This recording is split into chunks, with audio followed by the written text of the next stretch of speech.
guess you couldn't tell you that. Well, in that case, I've been live. We've been live. We didn't realize. I'll go ahead and get started. Hey, welcome to Dragon Tail Books. I'm Rob Bicknell, and we're here today with an author from the Twin Cities, Minneapolis, St. Paul, and it's Daniel Ruefman. He wrote the Warden of Wickwood.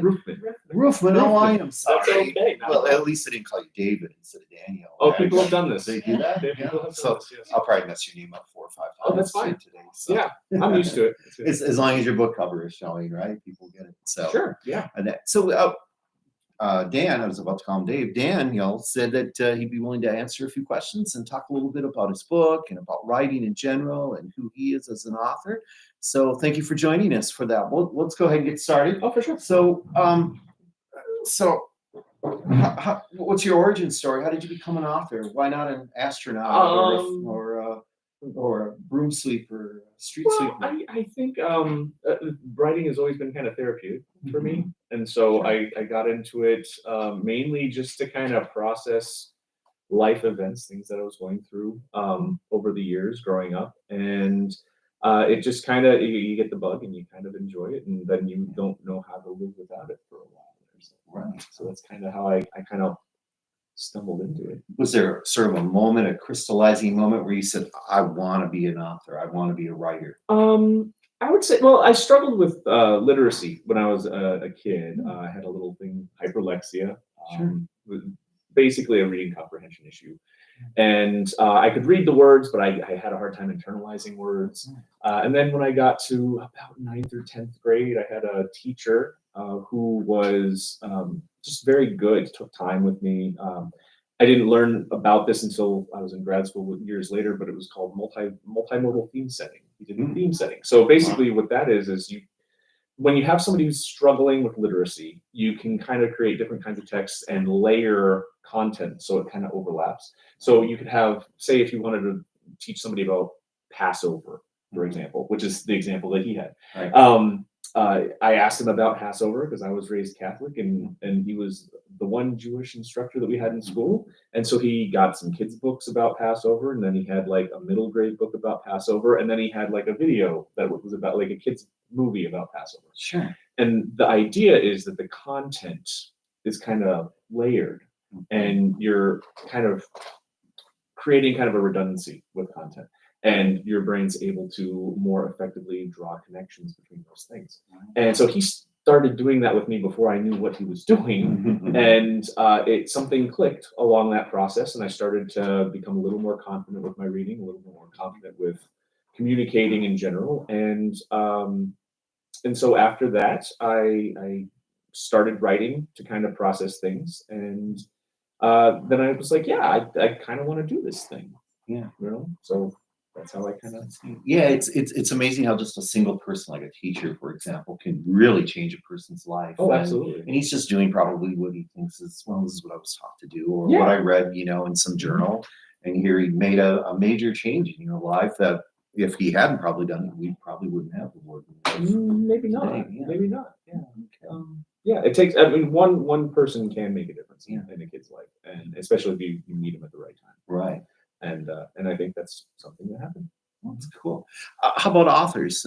Obviously, you had trouble, with literacy, but once you sort of, I don't know, overcame is maybe not the right word, but once you were dealing with that, were there certain authors that really stood out to you that you really admired? Or? One of my first favorite author that I ever had is Bruce Coble. He wrote a series back, middle grade series, way back in the day. Like early 90s, My Teacher Flunked the Planet, My Teacher is an Alien, Space Brat, those ones, you know these? Yeah. So those were like my first books that I was like, I wanted to read, right? Usually I would just, the way my reading comprehension worked, like say you've had a really complex sentence and it was, just for example, the yellow bus drove down the gravel lane, right? I would get into that sentence and I'd be like, the yellow bus. Okay, the yellow bus did what? Drove down the gravel lane. What drove down the gravel lane? The yellow bus. What about the yellow bus? What's it doing? It's driving. What's driving down the gravel lane? What's driving down the gravel lane? The yellow bus. And I had to reread that sentence over and over and over and over and over and over. And it was so infuriating and so frustrating. But when I started to kind of get some tools, I started reading aloud to myself. That was another thing, because as you're hearing the words, as you're reading them aloud, it allows for a better reading comprehension. Right. I'm an insanely slow reader for somebody in my field. It feels kind of it's a little conspicuous because I'll be like at a department meeting. I teach at the University of Wisconsin Stout. Sure. And when I'm at a department meeting, sometimes you'll have people that are, oh, we have to read something, and everybody's done reading about 5 minutes before I'm done reading. And it's one of those things you just kind of hide a little bit, and you're just like, oh, I've read it, you know. But yeah, I've never I've coped. I've learned how to deal with it. I've learned tools that have helped me to be better at it. I've never like it's still something I still deal with. Does that make sense? Right. So yeah. No, that's That was a little tangent. no, it makes perfect sense to Yeah. me. So you have to learn how to cope to be a reader. Well, how do you learn to be a writer? Is that a whole different process? Well, no. So I think I'm very visual when it comes to reading. Like it's like watching a movie in my head, right? So once I started to kind of get there, I started with poetry initially, imagery rich, using very few words to communicate a more complex idea. That's kind of where I started. So I was initially like, oh, I can be a poet. I can do that, right? Poems weren't as intimidating. There were little things. I could write them in an afternoon and have something that kind of looked like a poem. Prose was a little more intimidating because then you're like, I have to plan things, I have to plot, I have to develop characters, I have to live with this for a lot longer than a poem. So yeah, as a writer, I still am very visual. I'm still when I write something, I start just by thinking of what is going through my head, and then you zoom in on the details to kind of create the picture. So if you have a bear that's stalking out of a log, which you do in I think chapter 9, you what do you see? What are the things if a bear is stalking at you? What are the things that are going to drive by? And then you kind of zoom in on that. Gives a little flash here, and then eventually you put the whole picture together. Right. So many authors tell me that's how they write. They imagine it in their head in terms of pictures or like a running film, one of the two. And then from there, they just sort of try to hyper focus. Like, here's everything you could possibly see in this picture, or in this, if it's a scene, this whole set of photos that are being shown in this emotions. So I'm sort of wondering if it's sort of unique to authors or writers, if that's sort of the way they create. I wonder, or if everybody's a little different. I think everybody's a little different. I've run into people who said that I can't imagine things. Like I read the words on the page, and it's like there's no imagery. There's just the words on the page. I know some people have that. But I think watching the movie, I don't know, is that your experience? Do you see the images in your head? Oh, for sure. Yeah. Definitely. Yeah. So I think readers, I think readers and authors have a lot in common in that regard. Well, what's your writing process? So like when you started this book, did you just start writing it, sort of pantsing it, or did you actually outline? I can't pants. I can't do it. I know some people who can pants, like the Stephen Kings of the world. He's quite the pantser. And that's why he has books that are like that. So yeah, I can't. I have to have a little bit more of a plot kind of figured out. The initial idea for this one, there's a few experiences kind of laid over one another to kind of create this idea. So one of the things that I think the earliest initial idea came from, I was clearing out some brush in the backyard of the new house that we just bought, right? So here in Menominee, in Hudson, Wisconsin. So I was clearing out the backyard, and I started to kind of get this weird thing, because I started discovering like little artifacts that were kind of in the yard from before. There was like a rug. I wrote a poem about that because I saw a rug buried in the dirt, and I didn't know what was inside that rug. As I'm digging this rug out of this hillside, and I'm like terrified of unrolling it and finding out what's inside. Spoiler alert, there was nothing inside the rug. But my mind was racing because I was like, oh gosh, there's gonna be something horrible in there. I'm gonna have to call the police. It's gonna be a whole thing. and that was kind of where my mind went. So as I'm clearing out the backyard, I started to kind of see little things, and I was like, well, kind of felt like somebody was watching me while I was clearing the backyard, and I'm like, what if somebody was watching me? And then I had recently gone to see some an iteration of Shakespeare for grown-up people. Right. So I went to see that. So this Midsummer Night's Dream was in my head recently, and so I kind of had this idea. There's a character in the story, Puck, who is largely derived from the Midsummer Night's Dream, right? Okay. Yeah, Puck in this story does have a little brief memory of, I shouldn't say William Shakespeare, from that little adder that was in the forest back in England or whatever. So Puck kind of comes in a kind of a new revisiting of a classic character. Sure. So it's kind of starts. I was cleaning out the woods. I started to think about, the title for this would be The Woods Out Back. And then I realized, no, there's a book out there called The Woods Out Back. I can't call it that. So then I started thinking about kids. I have kids. They always ask, can I read what you're writing? And at the time I was writing poetry and stuff for grown-ups. And, I was like, well, maybe I should write a middle grade thing that I can share with the kids so that when my kids ask to read, they can. Yeah. So you got something for them to read. That's right. That's right. Yes. Well, that's neat. So how similar is this to the other works that you've done? You said you wrote poetry. Have you written short stories or started other novels? I have some other books I've written. I've written kind of a lot. I have a memoir that I wrote years ago, and I have a few short stories. Many were published in literary magazines with some poetry, more again for adult audiences. This one's unique.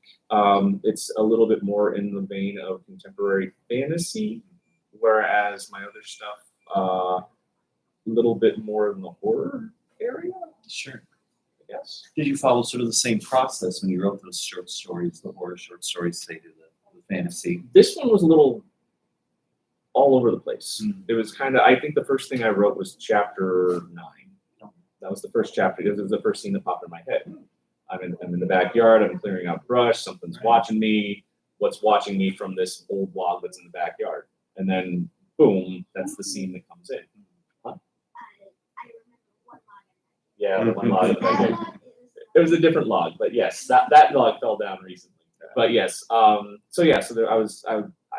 was the first scene that came to mind. So that was the first scene I wrote. Started in the middle. Started in the middle, and did you think it was the middle when you started, or you thought that was going to be your first? I thought it was a short story. Oh. I didn't think it was going to be like a longer thing. Right. So yeah, I started in the middle, and then when I wrote, I didn't write linearly at all. I wrote this, I wrote this scene, I wrote this scene, I wrote this scene, and then I kind of pieced them together. And then I had gaps, and then I filled in the gaps, kind of like in an accordion outline. Sure. Right. So I have 6 or 7 chapters that went in a certain sequence, and I was like, okay, so there's a gap here, there's a gap here, there's a gap here. What do I do to fill in the gaps? And then so I would go over here, and then I didn't feel like writing this gap, but I felt like writing this gap, so I'd go over there, and then I'd come back to this one. So it's kind of all over the place. Yeah. When I was writing, and usually I think my writing is a little bit more linear in this process. Yeah, usually you're starting more with a general idea, Yeah. maybe in a loose outline, and then going sort of Exactly. point 1, point 2, Yeah. point 3. Yeah. I'm much more efficient when I can write linear, Right. but this one was one that I couldn't write linear. Sure. Well, that's neat. Interesting. Well, let's talk a little bit more about the book itself. So Bree's the main character, and how much of Bree is you? Are you the same person? Is Bree someone else? Is I think conglomeration of characters? I think Breeze is a little bit of a conglomeration. So my sister was very into conservation when we were growing up. When we were kicking around in the woods out back of our house back in Pennsylvania, when we were growing up, she was always like, "These are my woods. These are my woods. Nobody's coming into my woods. Nobody's going to cut down my trees." There was a little instance where loggers back when I was in 4th or 5th grade, there was a swamp that cut through the property. So there were about 3 acres on one side of the swamp, and then we lived on the other side of the swamp, and loggers were cutting some trees on an adjacent property, and they accidentally cut into our trees. Made my sister very upset. And so there's a little bit of my sister who's who's kind of into Breeze's character. But there's a little bit of, some other people that I've met along the way as well. Sure. So Breeze a little bit of number of A number of people, but I think the core of her was who my sister was when she was growing. Interesting. So, what's your favorite scene in the book? Your favorite chapter? What do you like most? I still think chapter 9. So yeah, that was when Breeze and her brother are chasing this dog into the woods. They come upon the log, and something's stalking out of the log, right? And her brother runs away, and Breeze is standing there, and she's thinking because she's not going to run. She's like, "Oh, you don't run when in these situations, right?" So she starts thinking, and then she starts looking more closely, and then things start. So obviously this is for middle grade readers. So you're thinking like grades 6 through 9. Roughly, It's written at the third grade reading level. Grade level. So third grade reading level is where it's at.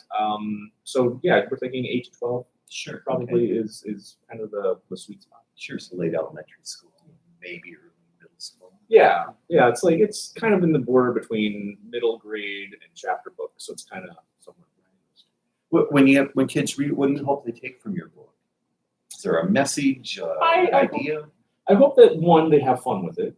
But two, I think with a lot of things that are going on environmentally in the world these days, it's really easy to kind of feel powerless in it, especially for kids. Right. And in this book, Breeze starts to kind of find that she has some kind of an agency. And so even if you're acting small, I think I'd like to see kids feel like they have some agency. And even if they can just act small in their own little property, their own little backyards, what kinds of things can they do here that gives them a sense of power, instead of getting consumed by hopelessness. That's a great message, absolutely.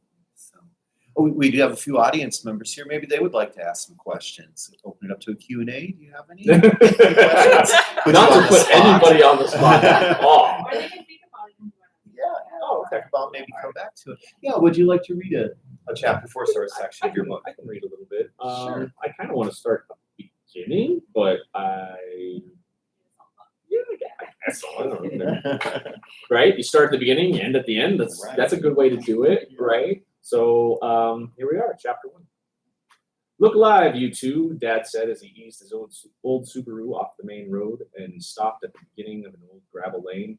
I was wedged in the back seat between piles of bags, blankets, and clothes. Underneath the soft stuff, the hard handles of yard tools shifted during the 2-hour drive from our apartment in St. Paul. Every time I got comfortable, something else would move and dig into my ribs. In the front seat, my brother Bryce had it easier. I should have expected it as much. 2 years older than me, he was always my dad's favorite. Bryce's feet were propped up on a rusty toolbox, but the lack of legroom didn't seem to bother him. His hood was pulled over his head, and his knees were drawn up to his chest. He looked like a giant baby. When the car stopped, I was pinned against my door by a pile of stuff. I could barely breathe, while Bryce just slept on.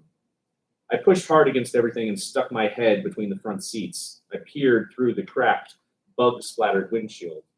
The little hope I had left for a fun summer fell into my stomach like a bag of rocks. Where are we? I asked. There was nothing ahead of us. Nothing, except for an old cattle gate, a fence falling under its own weight, and trees. A whole mess of trees. We're here, Dad answered, which was absolutely no help at all. He pulled out a large envelope from the pocket in his car door and upended it. An old ring of keys fell with a chunk into his hand. Without another word, he studied them in the dim light until he found the newest key. It was small, silver, and completely out of place on the antique ring. With a satisfied grunt, Dad opened his door and stepped outside. It was mid-afternoon in June, but the canopy of the thick forest around us seemed to block out most of the daylight. There, on the side of the main road, it looked closer to dusk than dinner. The cattle gate was changed to an old fence post and secured with a new padlock. At the center of the gate, a half-rotten sign hung displaying the words, "No trespassing by order of the warden." The letters were hand-painted in large, sloppy letters. With one hand, Dad gripped at the edge of the sign. He gave it a solid jerk and snapped the sign in half. The bottom half fell to the ground, but for a long moment, Dad held the top half in his hands. He stared at it thoughtfully. Then, moving faster than I had ever seen him move before, he spun and hurled the sign into the roadside weeds. From the car, I watched as my father inserted the key into the lock and gave it a twist. The shackle of the lock snapped open, and it fell off into the palm of his hand. The chain chimed against the post, and the hinges of the old gate screamed as he pushed it open and leaned the gate against the trunk of a nearby tree. Then he was back, sliding behind the wheel with a smirk that contained in it a hint of anger, but also satisfaction. I don't get it, I said. Dad breathed a sigh of frustration. What is it? What is the thing you don't get, Bree? There was a dangerous edge in his voice. I knew it well, so I swallowed hard and adjusted the tone of my question. The house, I said. There was supposed to be a house? Oh, his voice softened. For sure. The car clunked into drive and Dad eased it through the open gate. So where's the house? Straight ahead, about a half mile or so, he said, at the end of the lane. On the other side of the gate, the gravel path was almost gone. Massive roots heaved sections of the trail. Large puddles and pools stretched across the path. The car splashed, rocked, and scraped bottom. I touched my toe against the soft spot on the floor. It was wet. Water from outside seeped up through the carpet. Dad? I asked, craning my head out the window. What about the gate? You're not in St. Paul anymore, Bree. Nobody's around here. Even if there was, that gate wouldn't do no good. Folks will just climb over it or cut the lock off with a bolt cutter or something. Besides, we're going to have people swinging by, and I'm not about to waste half my time running back and forth playing gatekeeper. Nah, best leave it open. That way everyone can come and go as they please. Everyone except me, I thought, but I said nothing. A few months before, Dad received that large envelope from a lawyer in the town of Grimwick, Minnesota. I had never heard of the place, but apparently Dad had. He spent some time here with family when he was a kid. The letter said that the lawyer was managing the estate of Alex Chadwick, an estranged uncle on his father's side of the family. It was a surprise, to say the least. Dad had split ways with his family years before Bryce and I were ever born. He thought that everyone in his family had forgotten him years ago. Apparently, though, not Uncle Alex.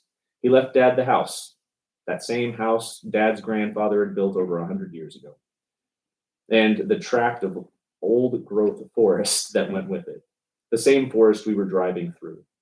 As the car jostled on, I looked outside along the lane. A few forgotten telephone poles leaned against one another like pickup sticks.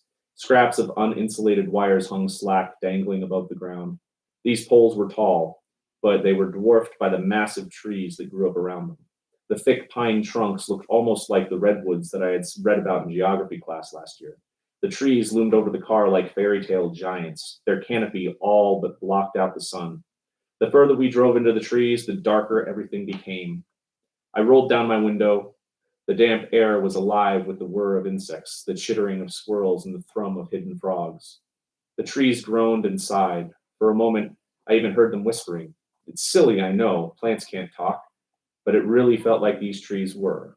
I was almost certain of it. The hair at the nape of my neck prickled. Suddenly, the sigh of the trees was interrupted. Something crashed through the underbrush nearby.